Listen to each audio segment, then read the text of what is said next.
आपके साथ आयुषी गुप्ता। देखिए जुलाई का महीना खत्म होने को है और अगस्त का महीना शुरू होने जा रहा है और मार्केट में क्या चल रहा है। सोने चांदी के दाम बढ़े हैं, घटे हैं, साथ ही साथ मार्केट में क्रूड ऑयल के दाम पर भी हम बातचीत करेंगे। जिस तरीके से मिडिल ईस्ट में हमने देखा कि युद्ध चल रहा था, उस दौरान किस तरीके से अफरा तफरी भी हमने देखा था और अब क्या मार्केट में चल रहा है, सोना चांदी सस्ता हुआ है और भी तमाम मुद्दों पर हम बातचीत करेंगे। हमारे साथ मार्केट एक्सपर्ट है अनुज गुप्ता जी, आपका बहुत बहुत स्वागत है। अनुज जी, क्योंकि मार्केट की अगर बात हो रही है वो तो हम जानेंगे, लेकिन एक सबसे बड़ी चीज जो हर कोई जानना चाहता है, खासकर महिलाएं, सोने चांदी को लेकर के जरा बताइएगा, क्योंकि पिछले दिनों सोने चांदी के दाम कम हुए, आज क्या रेट है और क्या आने वाले टाइम में सोने चांदी के दाम कम होंगे या बढ़ेंगे? देखिए, अगर आप देखेंगे तो अभी जिस तरीके के पॉलिटिकल चीज़ें चल रही हैं, यूएस में इंटरेस्ट रेट स्टेबल हुए हैं, वॉर चल रही है और देखिए इंडिया में फेस्टिवल सीज़न भी आता हुआ दिखाई दे रहा है, तो हमें लगता है कि अब कहीं ना कहीं खरीदारी का मौका आपको देखने को मिल सकता है। हालांकि पिछले 1-2 महीनों से हमने बहुत रेंज बाउंड मोमेंटम देखा था, कोई खास तेज़ी मंदी नहीं थी, बट हाँ अब हमें लगता है कि भावों में एक अपसाइड मोमेंटम देखने को मिल सकता है, या यूँ कहें कि जिन्होंने नहीं खरीदा था उनके लिए अच्छा मौका है, क्योंकि अभी भाव काफ़ी निचले स्तरों पर हैं और यहाँ पे खरीदारी कर सकते हैं। तो फेस्टिवल का सीज़न भी है और मुझे लगता है कि एक मौका भी है और प्राइस काफ़ी हायर लेवल से अगर आप देखेंगे तो करीबन 30-40% गिरे भी हुए हैं, तो एक अच्छा मौका है खरीदारी करने के लिए। निवेशकों के लिए, क्योंकि पिछले दिनों हमने देखा था कि जिस तरीके से दाम घट रहे थे, लोग कह रहे थे भाई अब तो निवेश करने का क्या अच्छा मौका है नहीं। और अगस्त का महीना आपने जैसे कहा फेस्टिव सीजन, रक्षाबंधन, उसके बाद से सारे त्योहार शुरू हो जाएंगे, तो जो महिलाएं हैं वो क्या थोड़ा सा और इंतजार करें, क्योंकि थोड़ा सा कंफ्यूजन है, लोगों को लग रहा है कि मे बी और दाम घट जाए, चांदी के दाम में भी गिरावट देखने को मिलती है, शायद हाई लेवल से थोड़ा सा ज्यादा। देखिए, ये उतार चढ़ाव तो बना रहेगा, मगर जिस तरीके से भाव अपने हायर लेवल से नीचे गिरे हैं, हमें लगता है कि जिन्होंने अभी तक नई खरीदारी करी है वो यहाँ पर ऐड कर सकते हैं, एक्यूमुलेट कर सकते हैं या शुरुआत कर सकते हैं कि उनको यहाँ पर खरीदारी करना चाहिए, क्योंकि जिस तरीके से क्यूज़ इंटरनेशनल मार्केट से आ रहे हैं तो लग रहा है कि यहाँ पर गोल्ड का भाव सस्टेन करेगा, गोल्ड का भाव यहाँ पर रुकेगा, ज़्यादा गिरावट यहाँ से हम एक्सपेक्ट नहीं कर रहे हैं, क्योंकि आगे चलकर अगर हम देखें तो कहीं ना कहीं डिमांड आगे बढ़ती हुई नजर आएगी। और जिस तरीके से जियो पॉलिटिकल टेंशन यहाँ पर दिख रही है या जिस तरीके से फेड ने इंटरेस्ट रेट को स्टेबल रखा है, तो चांसेस है कि आगे भी वो स्टेबल ही रखेंगे और उससे गोल्ड को सपोर्ट मिलेगा। और कहीं ना कहीं हम देख रहे हैं कि जो इन्वेस्टमेंट डिमांड है वो दोबारा से मार्केट में आती हुई दिखाई दे रही है। तो हमें लगता है कि जिन लोगों ने या जिन महिलाओं ने अभी तक गोल्ड नहीं परचेज किया है या फिजिकल लेना चाहते हैं तो वो यहाँ पे ले सकते हैं, जिनको फिजिकल फॉर्म में रिक्वायरमेंट है।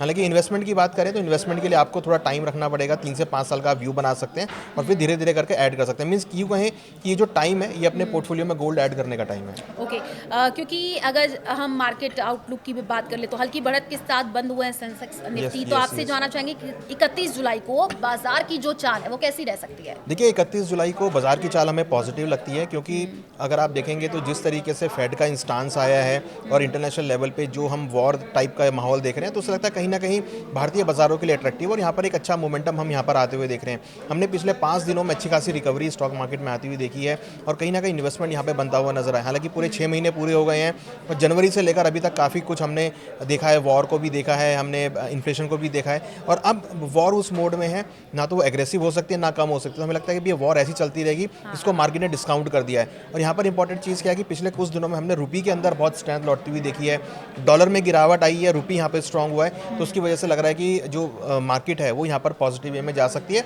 यहाँ पर आपको खरीदारी देखने को मिल सकती है। इनफैक्ट हमने पिछले कुछ दिनों में काफ़ी सारे सेक्टर्स में, चाहे IT हो या ऑटो सेक्टर हो या फार्मा सेक्टर हो, सभी में अच्छी बढ़त बनते हुए दिखे। तो मार्केट का मूड माहौल एक्चुअली यहाँ पर अब पॉजिटिव लगता है और लगता है कि आने वाले दिनों में अपसाइड मोमेंटम मार्केट में रहेगा, तो खरीदारी जो है वो यहाँ पर आती हुई दिखाई दे सकती है। बिल्कुल, क्योंकि मिडिल ईस्ट में इससे पहले था भाई सब कुछ ठीक ठाक हो चुका है, बातचीत का दौर भी बहुत लंबे समय से चल रहा था और लग रहा था ऑल इज वेल और इसका भारत पर साफ तौर पर असर देखने को मिलेगा, क्योंकि स्ट्रेट ऑफ हॉर्मुज खुला, तो जाहिर सी बात है कि आपका ये क्रूड ऑयल और सारी चीजें वो भी सस्ती हो जाएंगी और इसको लेकर के लगातार कहा भी जा रहा था। लेकिन आपको क्या लगता है, जिस तरीके से अभी स्थिति बनी हुई है, आपने इसका जिक्र भी किया कि सब कुछ ठीक ठाक होता हुआ नजर आ रहा है, लेकिन अगर मान लीजिए थोड़ा सा और मामला इधर उधर होता है तो आपको क्या लगता है फिर से महंगाई बढ़ सकती है, ऐसा कुछ? देखिए, इसमें क्या है कि अगर क्रूड के भाव 60 से लेकर $90 तक रहते हैं तो कोई प्रॉब्लम नहीं है, ये हर इकोनॉमी को मैनेज करना आएगा। बट हाँ, अगर ये $100 के ऊपर जाएंगे तो थोड़ा रिस्की हो सकता है। बट यहाँ पर एक सवाल ये है, ये एक बड़ी चिंता की बात है कि यूएस भी नहीं चाहता कि $100 के ऊपर जाए। तो हमने ये देखा कि जब भी भाव $100 के ऊपर जाते हैं तो कहीं ना कहीं ट्रम्प का स्टेटमेंट आता है कि भाई अब हम वॉर खत्म कर रहे हैं, तो क्रूड के भाव वापस नीचे आ जाते हैं। ट्रम्प अपनी क्रूड की सप्लाई बढ़ा देते हैं, यूएस से क्रूड की सप्लाई बढ़ जाती है। तो देखिए यहाँ पर अब क्या है कि जितने भी आपके मिडल ईस्ट की कंट्रीज हैं जो ओपेक के मेंबर हैं या जो ऑयल प्रोड्यूसिंग कंट्रीज है, वो अपना प्रोडक्शन बढ़ा रही हैं। तो अगर क्रूड के भाव या वॉर की वजह से अगर कोई भी इशू आया तो अब यहाँ पर जो क्रूड क्रूड की सप्लाईज है वो आगे बढ़ती हुई नजर आएंगी। हमने देखा है कि यूएई भी इंडिया के अंदर अब क्रूड अपना रखने को तैयार है और दूसरे रस्तों से भी अब क्रूड आता हुआ दिखाई दे रहा है। तो मुझे लगता नहीं कि अब इस स्ट्रेट ऑफ हॉर्मूज का कुछ इशू ज़्यादा रहेगा या वॉर का कुछ इशू ज़्यादा होगा। अगर कुछ होगा भी तो क्रूड की सप्लाई आपकी वैसे से सेम रहेंगी और यहाँ पर क्रूड की सप्लाई बढ़ रही है तो उससे ज़्यादा तेज़ी यहाँ पर देखने को नहीं मिलेगी। 60 से लेकर $90 के बीच मुझे लगता है कि एक कंफर्टेबल लेवल्स हैं कि यहाँ पर किसी इकोनॉमी को चिंता करने की ज़रूरत नहीं है। बट अगर 100 के ऊपर जाएंगे तो फिर हो सकता है कि आपको चिंता करने की ज़रूरत हो। बट ऐसे में यहाँ पर यूएस भी अपने इन्फ्लेशन को कंट्रोल करेगा क्योंकि उसको पता है कि अगर इन्फ्लेशन बढ़ा या वहाँ पर अनएम्प्लॉयमेंट खराब हुआ तो फिर उसको इंटरेस्ट रेट बढ़ाने पड़ेंगे जो उसकी इकोनॉमी के लिए नेगेटिव होगा। ओके, क्योंकि अभी और भी अपडेट जो आ रही है लगातार, अभी 4 बजे तक का आई है कि सेंसेक्स 274 पॉइंट्स मजबूत हुआ है और निफ्टी भी 24,317 पर बंद हुई है। तो निवेशकों ने कुछ उनको लॉस भी हुआ है, ऐसा कुछ? देखिए मार्केट है, लॉस प्रॉफिट तो चलता रहा। जो ट्रेडिंग करते हैं उनको जनरली लॉस प्रॉफिट होता है। जो इन्वेस्टमेंट करते हैं उनका भी कुछ पोर्टफोलियो नीचे आता है। तो देखिए ऐसी स्थिति में जब मार्केट में वॉर सिचुएशन आती है या इन्फ्लेशन का कंसर्न आता है तो मार्केट थोड़ा सा नेगेटिव चलता है। बट जब मार्केट अपने सपोर्ट लेवल पर आती है तो वहाँ पर एक्यूमुलेट करना चाहिए, अपने पोर्टफोलियो में एवरेजिंग करना चाहिए। और जिन्होंने नहीं अभी तक इन्वेस्टमेंट किया तो ऐसे बहुत सारे सेक्टर आपको मिलते हैं जहाँ पर एक अच्छा जंप देखने को मिलता है। हमने आईटी में देखा या फार्मा में देखा तो या फिर ऑटो में देखा। तो ऐसे सेक्टर को चुनना चाहिए जो अभी रैली मूड में है। तो मुझे लगता है कि अगर जो इन्वेस्टर के पास पोर्टफोलियो है वो यहाँ पर एवरेजिंग कर सकते हैं और लोअर लेवल पर खरीदारी कर सकते हैं। क्योंकि क्रूड ऑयल प्राइस की अगर हम बात कर ले तो ब्रेंट क्रूड की कीमत $92 के पार है। तो हम कह सकते हैं कि जिस तरीके से यूएस ईरान के बीच आप कह भी रहते तनाव, तो भारत के लिए क्या ये बड़ा जोखिम हो सकता है? देखिए भारत के लिए जोखिम तब होगा जब क्रूड के भाव 100 के ऊपर जाएंगे। हाँ, अभी आपने तो कहा, देखिए वॉर अगर चल रहा है तो वो भारत के साथ नहीं है, वो ईरान और यूएस के साथ में। तो उनका आपस में युद्ध 6 महीने हो गए चलते हुए, तो ऐसा कोई इशू नहीं आया भारत को, केवल क्रूड की वजह से इशू आया। और अब यहाँ पर अगर आप देखेंगे तो बहुत सारे डेवलपमेंट्स हुए हैं जिसमें यूएई भी प्रोडक्शन बढ़ा रहा है, ओपेक प्लस मेंबर ही प्रोडक्शन बढ़ा रहे हैं। यूएस की ये आपकी सऊदी अरब की कंपनी अरामको वो भी यहाँ पर अच्छा खासा प्रोडक्शन बढ़ा रही है और अब डिस्काउंट भी दे रही है। तो बहुत सारी ऐसी मिडिल ईस्ट कंट्रीज हैं जो डिस्काउंट ऑफर कर रही हैं और क्रूड की सप्लाई चालू कर रही है। तो मुझे नहीं लगता कि कोई बड़ा इशू अब आगे रहेगा क्योंकि सप्लाई यहाँ पर अब चालू होती हुई दिखाई देंगी, प्रोडक्शन बढ़ता हुआ नजर आएगा। तो अगर वॉर होता भी है, हालांकि मेरा ऐसा मानना है कि वॉर शायद अब बड़े लेवल पे ना हो, आपको बहुत छोटे लेवल पे, जैसे हम रशिया यूक्रेन का वॉर देख रहे हैं 4 साल से चल रहा है, वैसे ही आपका युद्ध चलता हुआ रहेगा और एक कोल्ड वॉर की तरह युद्ध होता हुआ नजर आएगा। तो उसका कोई इंपैक्ट स्टेट ऑफ हॉर्मुज पे नहीं पड़ेगा, ज़्यादा इंपैक्ट नहीं पड़ेगा, ज़्यादा सप्लाई भी खराब डिस्टर्ब नहीं होंगी। क्योंकि अभी अपडेट ये भी है कि पेट्रोल डीजल के दामों की अगर हम बात कर ले तो पिछले दिनों हमने देखा उतार चढ़ाव भी देखने को मिला था, लेकिन अब क्या लगता है, जैसे कि आपने कहा भी सब कुछ ठीक हो रहा है, तो इससे हम ये भी जानना चाहेंगे कि आने वाले दिनों में जिस तरीके से क्रूड ऑयल की बात हो रही है तो शादियों का जैसे कि सीजन है, सोने चांदी की बात भी हम लगातार कर रहे हैं, तो आने वाले दिनों में स्थिति कैसी रह सकती है? यानी जो आम जनता है वो एकदम अब राहत रहे, मतलब खबर पे तो नजर रहती है लोगों की, क्या ट्रम्प के बयान से कह सकते हैं अभी भी बाजार की चाल बदल सकती है? देखिए बिल्कुल बदलती है। ट्रम्प जब भी स्टेटमेंट देते हैं मार्केट ऊपर नीचे होता ही है, बट मार्केट जल्दी उसको डिस्काउंट भी कर लेता है। हमने देखा कि जिन्होंने अभी 2 दिन पहले ही बोला कि भाई अब यूएस ईरान के साथ हमारी गुड टॉक चल रही हैं, तो मार्केट ने उसको रिएक्ट किया, मार्केट ने उसको डिस्काउंट भी कर दिया। फिर एकदम से आया कि ईरान ने अटैक कर दिया तो मार्केट ने उसको भी डिस्काउंट कर दिया और मार्केट देखिए आज ऊपर की तरफ ही चल रहा है। तो मार्केट ने अब वॉर वाली जो कंडीशन है उसको डिस्काउंट करना चालू कर दिया है क्योंकि अब ये लंबे टाइम के लिए रहेगा, ये जल्दी शॉर्ट आउट होने वाला नहीं है। तो मार्केट को पता है कि अभी एक कोल्ड वॉर के तौर पर रहेगा, बड़े लेवल पर नहीं होगा बट छोटे मोटे लेवल पर चलता रहेगा। तो मार्केट ने उसको डिस्काउंट करना चालू कर दिया है और कहीं ना कहीं अब ये आप कह सकते हैं कि जो निवेशक इस चीज़ से परेशान थे कि भाई वॉर कहाँ जाएगा या वॉर 6 महीने चल रहा है, तो मेरा ये कहना है कि अब ये एक राहत वाली बात है कि अब वॉर जो है कोल्ड वॉर के रूप में चला जाएगा, बहुत छोटे लेवल पे चला जाएगा जहाँ पर आपको कभी कभी अटैक होता हुआ नजर आएगा। तो उससे घबराने की जरूरत नहीं है, मार्केट उसको डिस्काउंट कर चुका है और आपको आगे मार्केट में आपको अपसाइड मोमेंटम या सुधार जो है मार्केट में देखने को मिलेगा।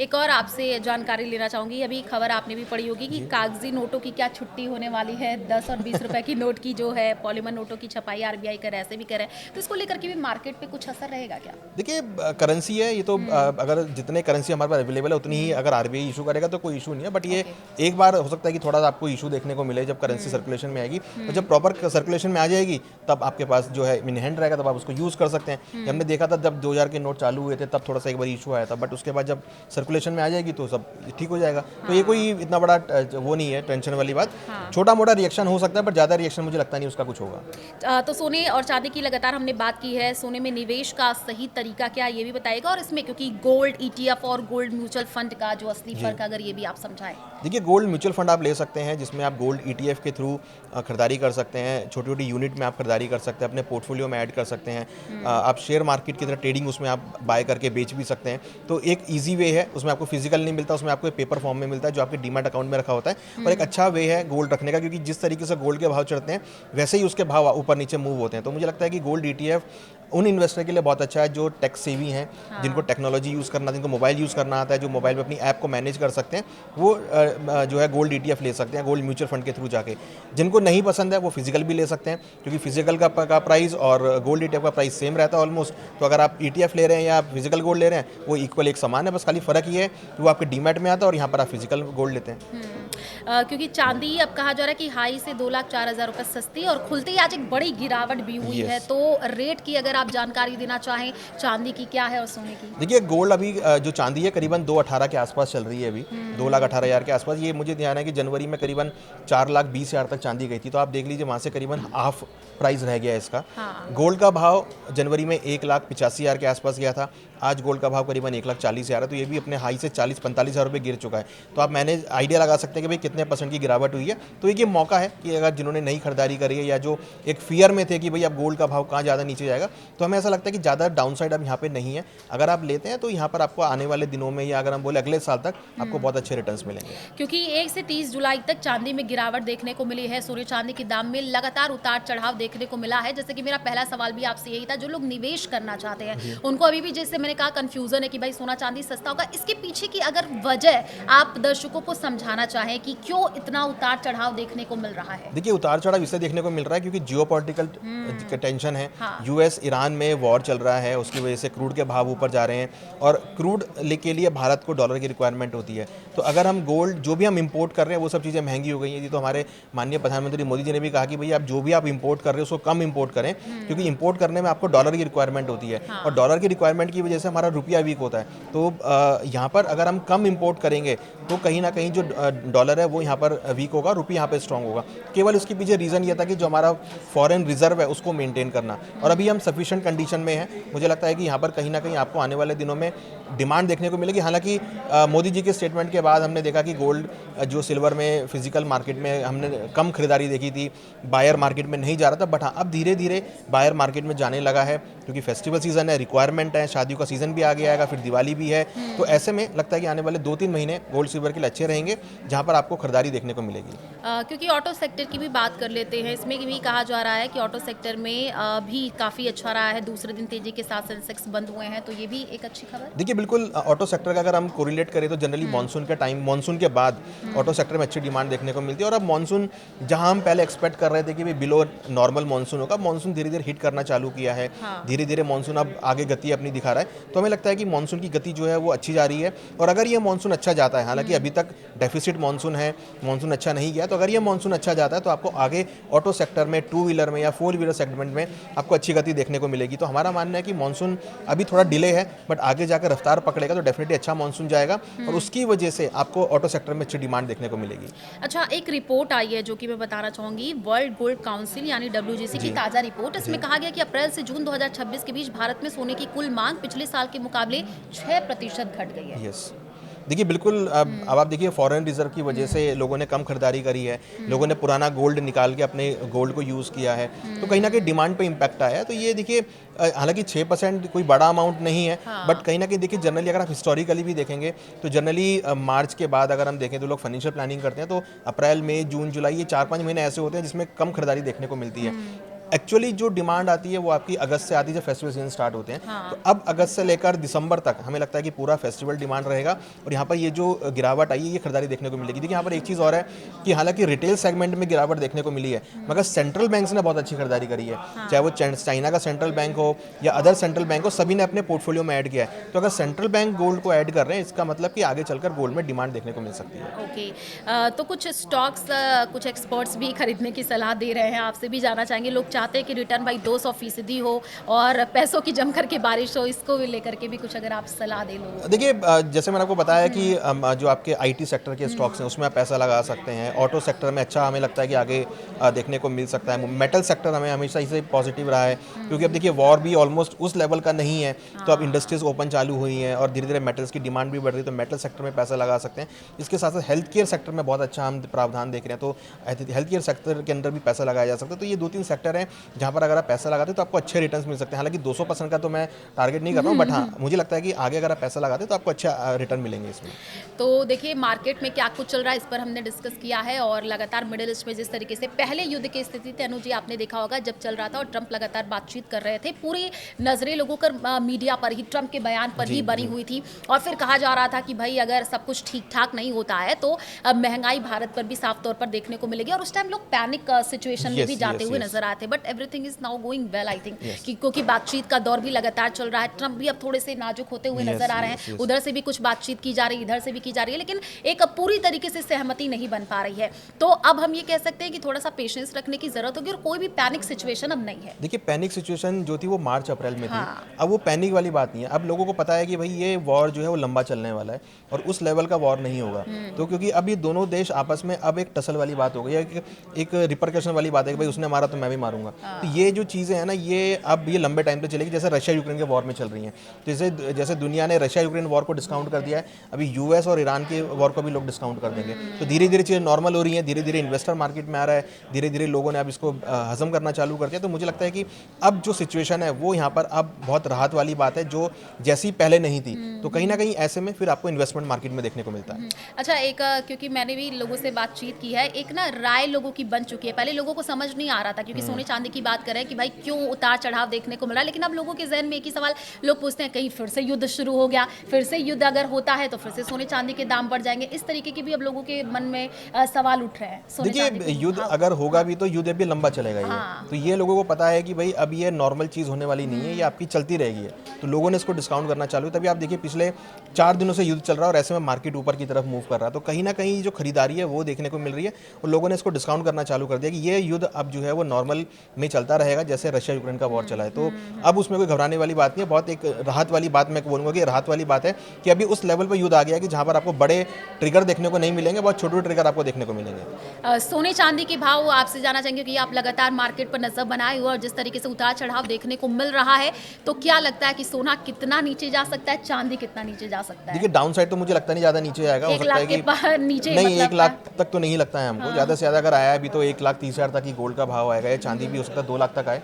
बट मेरे को लगता है कि ईयर एंड तक आपको वापस गोल्ड का भाव 1,50,000 तक दिखाई दे सकता है और चांदी का भाव भी आपको 2,40,000 तक दिखा सकता है। तो ये जो साल है ये हालांकि एक्यूमुलेशन का साल है कि आप अपने पोर्टफोलियो में ऐड करें और इसमें जो भी डिप्स आते हैं वहाँ पर आप ऐड करके चलें। इस साल में आप ज़्यादा रिटर्न ना माने, बट हाँ 2027-28 में हमें लगता है कि अच्छा आपको मोमेंटम देखने को मिलेगा, क्योंकि अगस्त का महीना खत्म होने को है, ये साल भी खत्म होने को है, फेस्टिवल सीजन शुरू होने जा रहा है। जैसे मैंने कहा रक्षाबंधन आने वाला, उसके बाद से बहुत सारे त्योहारों की शुरुआत, दिवाली आ जाएगी और लोग अभी से ही इन्वेस्टमेंट करना शुरू कर। देखिए जिसके घर में शादियों का सीजन है वो तो भाई सोना चांदी खरीदेगा, लेकिन कुछ लोग ऐसे भी हैं जो कि निवेश के बारे में सोच रहे हैं। तो वो कहाँ पर सोने चांदी पे अगर इन्वेस्ट करना चाहते हैं तो कौन सी चीजें जहाँ पर अच्छा खासा इन्वेस्ट कर पाए? देखिए गोल्ड में ETF लेना चाहिए। अच्छा। जिसको फिजिकल नहीं चाहिए उसके लिए ETF बहुत अच्छा ऑप्शन है, और जिसको फिजिकल चाहिए तो फिजिकल जाके कॉइन ले सकते हैं। ज्वेलरी की रिक्वायरमेंट है, ज्वेलरी ना परचेस करें, कॉइन ले या रॉ गोल्ड लें या गोल्ड का बार लें, जिसको आप इजीली बाद में बेच भी सकते हैं, उसमें मेकिंग चार्जेस नहीं लगता।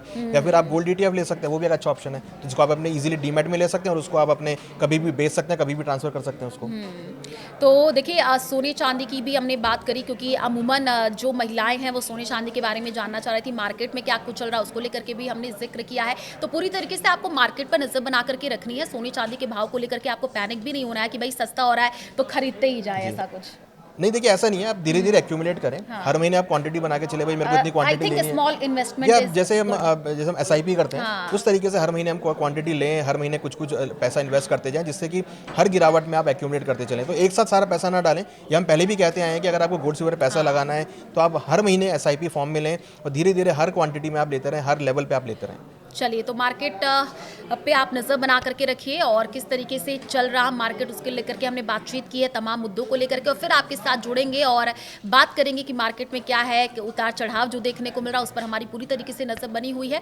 फिलहाल हमारे इस खास पॉडकास्ट में इतना ही, हमें दीजिए इजाज़त। नमस्कार।